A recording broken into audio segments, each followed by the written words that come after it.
Big 12 opportunity for West Virginia University, obviously a very, very good baseball conference, among other things.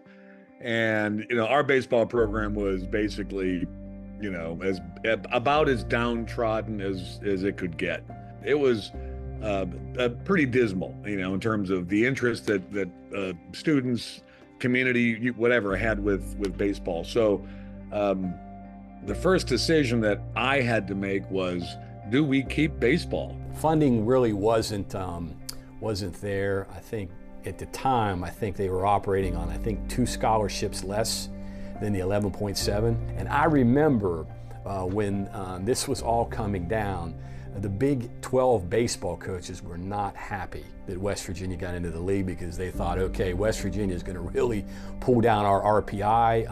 At the time, they were vying with the SEC as the predominant baseball conference in the country. So, long story short, we convened a bunch of very smart baseball people, Ken Kendrick, Diamondbacks owner, as well as the Nutting family that owns the Pirates, both West Virginia, connections, if you will, sent some of their best people for me to question and get advice from, et cetera.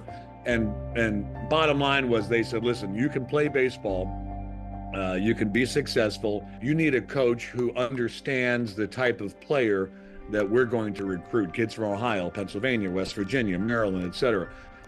I was looking for somebody that understood this. And of course, I stumbled upon Randy Mazey. Where did he grow up?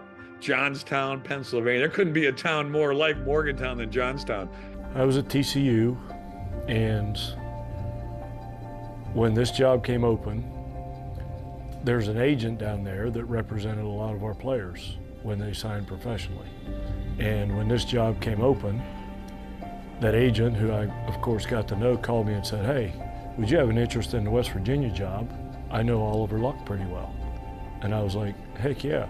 So I remember when they brought him up for his interview, they brought me as well. And I can distinctly remember going to Holly Field with Kelly and Oliver, and they said, this is where you're going to play right now, but this is not where you're going to be, And so you kind of had to envision it. Yeah, I just came up here, and Kelly Cunningham at the time and Mike Parsons drove me up to what is now the stadium site and stood me on the hill. And I remember Kelly like it was yesterday. She said, can you visualize it? Just overlooking what is now Kendrick Family Ballpark. And I said, I actually can.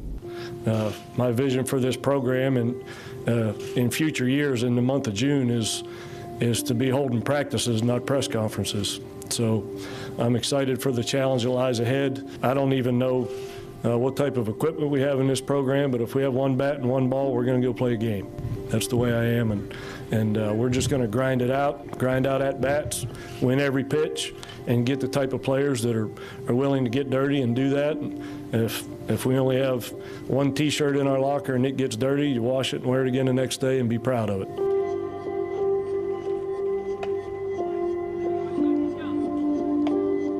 The facility, literally the baseball players were changing in their cars in the parking lot at the Coliseum, and walk down to Holly Field. They were using the same restroom that fans would use because there was no locker room at all. They had a dugout, but that was about it. So Holly Field, first and foremost, was a dumping ground for all of the geese in the area. That is true. They would actually put those fake dog statues out in the outfield because our guys would be practicing, or they would have a game and you're literally sidestepping the goose droppings. So that was Holly Field.